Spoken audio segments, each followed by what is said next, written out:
Jeg hedder Andrea, og jeg går i 9. klasse på Hus Skole, og jeg er ordblind. Jeg hedder Ida, og jeg går i 7. klasse på Hus Skole, og jeg er også ordblind. Og jeg hedder Alberte, og jeg går i 7. klasse på Hus Skole, og jeg er også ordblind. Jeg fandt ud af, at jeg var ordblind i 5. klasse, og sådan, der fik jeg at vide, at jeg var ordblind, følte jeg mig egentlig ret alene, fordi at jeg var en af de eneste i min klasse. Og jeg tror lige, det er en følelse ret mange får, når de bliver ordblind. Men jeg tror også for mig var det lidt en lettelse af, at jeg var egentlig ikke sådan dårlig til dansk. Jeg havde bare nogle lidt flere udfordringer end andre, og for mig var det egentlig godt, at jeg kunne få noget ekstra hjælp og lige vide, hvad det var, jeg skulle øve mig mere på. Ja, jeg blev ordblind også i 4. klasse, og jeg havde det sådan lidt... Det var lidt svært for mig i starten, fordi jeg havde det lidt svært med det lige få det tænkt ind.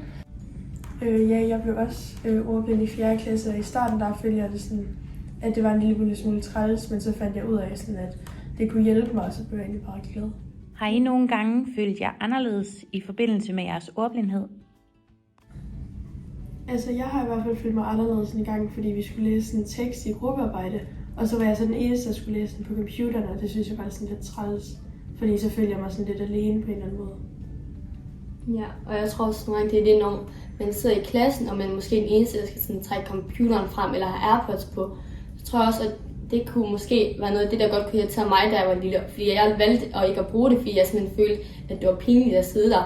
Og hvis jeg kigger tilbage på det nu, har jeg helt klart sådan, synes, at det var træls, at jeg ikke brugte det, fordi jeg kunne være meget længere med det, og sådan finde meget mere, hvordan jeg skulle bruge det. Hvilke ting synes I, der kan være en hjælp, når I har undervisning? Jeg vil helt klart sige, at man sådan skal snakke med nogen om det, fordi man sidder ikke helt alene i sin verden. Og der er måske altså nogle andre fra ens klasse, der også er ordblinde.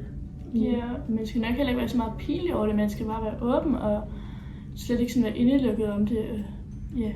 Ja, og man skal huske ikke at lytte på alle de der hate-kommentarer, man får sådan, om at det er snyd og sådan noget, for det er det slet ikke. Jeg tror også, det er vigtigt, at man får talt med sin lærer og sådan sat nogle mål om, hvad man gerne gider nå, om man skal sætte på gang, om hvornår man skal bruge sine hjælpemidler. For det kan også sådan styrke dig, hvornår du ved, at du skal tage dine ting frem, hvornår du ikke skal. Så hvis jeg skulle give nogle idéer til lærere, sådan, hvordan vi kan hjælpe sådan ordblinde som mig for eksempel, så er det nok det der med, at sådan, de har lidt viden på forhånd om, hvordan det er, og sådan, de hjælper ret meget. Det er ret godt. Ja, og så det med, at hvis nu ens ordblinde elever ikke har så meget lyst til at tale om det, at man kan sådan, tage fat i den ordblinde persons ordblindevejleder, og så tale med dem om det, sådan, for at vide mere omkring ordblindheden, så man ikke bare lukker det ud og glemmer det. Ja, også nogle gange man kan arbejde sammen med de andre ordblinde, så man kan hjælpe hinanden på den måde. Mm. Det, der nok hjælper mig mest, når jeg kan mærke min ordblindhed, er, at jeg har en god vennegruppe, som også er ordblind, så jeg lige kan skrive til mig, og sådan, jeg forstår ikke den her opgave, kan I hjælpe mig, eller sådan, møde nogen på gangen, jeg også ved, at ordblinde lige være sådan, ej, hey, har I også det svært med det her? Sådan, man ikke ved, at man er alene, fordi det er vigtigt, at man ikke står alene med tingene. Jamen, jeg føler også sådan lidt det der med en sidemarker, eller sådan ved bordet, man sidder ved. Hvis man lige går glip af noget, så er de ret gode til at hjælpe en, og det er, sådan, det er ret vigtigt, at man er sådan sammen om det. Ja, jeg er meget enig. Oplever I også, at der er nogle ting, der kan være svære i jeres fritid? Ja, i min fritid oplever jeg nogle gange, hvis man er på restaurant, så sådan, får man sådan en menukort, hvor man ikke helt kan læse det, men så heldigvis er der sådan en funktion på Google, hvor man sådan kan tage et billede af den, og så lige sætte den højt.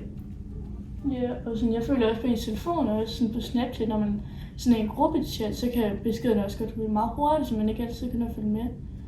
Ja, også det du er inde på, Alberte, så det er også sådan lidt det med, at der er nogle små, hvor jeg kan læse min hverdag, som jeg så får mine venner mig til at hjælpe med, og de er jo også meget åbne for at hjælpe mig, når jeg ikke kan læse nogle ord. Hvis I skulle give et godt råd til andre elever med ordblindhed, hvad skulle det så være? Ja, og nok hvis det, jeg synes, det der med, at man ikke er alene, og der er også mange andre, der er det.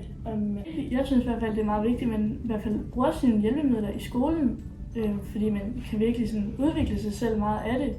For eksempel, jeg har i hvert fald brugt den der taleboks, hvor man sådan kan sådan trykke på ordet, hvor man skriver et ord, så kommer man frem med et forslag, og det hjælper meget, for mig i hvert fald.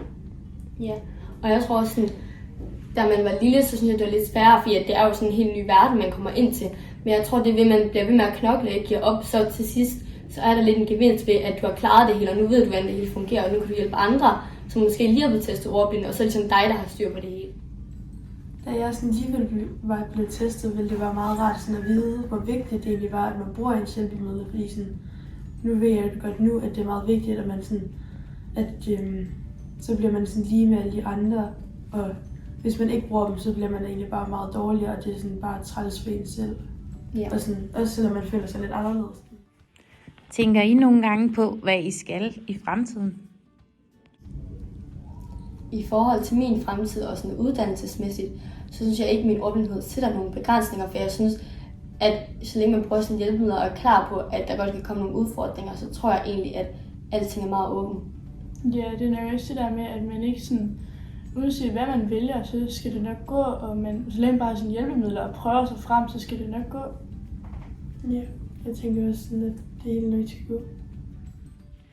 Oplever I også at have fået nogle særlige styrker ved at være ordblind?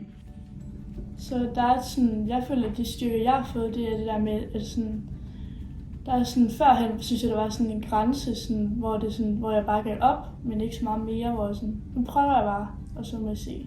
Ja, sådan det med, at man har fået mere gå på mod, og jeg er blevet selv mere åben for andre ting, og sådan lære nye ting, selvom det godt kan være lidt svært at udfordre en lidt. Så det med, at det kan godt være, at det tager lidt tid, men man skal sagtens nå at lære det. Ja, og jeg tror, jeg er blevet lidt bedre til sådan at forstå, sådan, hvorfor man er, som man er, og sådan andre mennesker. Ja. Jeg hedder Andrea, og jeg går i 9. klasse på God Skole, og jeg er ordblind. Ja, og jeg hedder Ida, og jeg går også i God Skole, og jeg går i 7. klasse. Og jeg Ja. var Berthe, og jeg gør